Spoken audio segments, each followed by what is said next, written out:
श्रावण महिना म्हटला की मराठी सणांची सुरुवात ही आपली श्रावण महिन्यापासून होते.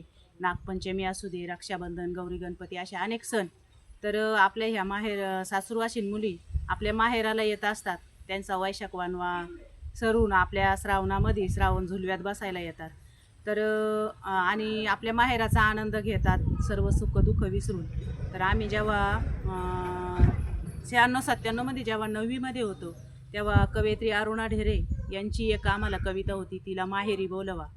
तर तेव्हा आम्हाला त्या कवितेचा अर्थ नाही समजायचा, पण एक आई आपल्या सासूरवाशीन मुलीसाठी ती कविता म्हणते की तिला माहेरी बोलावा म्हणजे 4 दिवसावर उभा ओला श्रावण झुलवा, न्याया पाठवा भावाला तिला माहेरी बोलवा.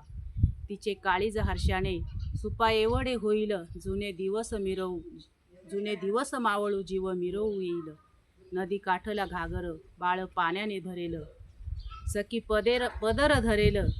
अशी ती अगदी आशयपूर्ण अशी ती कविता आणि आजही मला आठवते. तर तेव्हा आता आम्हाला त्या कवितेचा अर्थ समजतो, तेव्हा कळायचा नाही. तर अशी भावनापूर्ण आणि एक आईनं आपल्या मुलीसाठी म्हटलेली ही कविता खरंच कवयित्री अरुणा ढेरे यांची कविता आजही आठवते.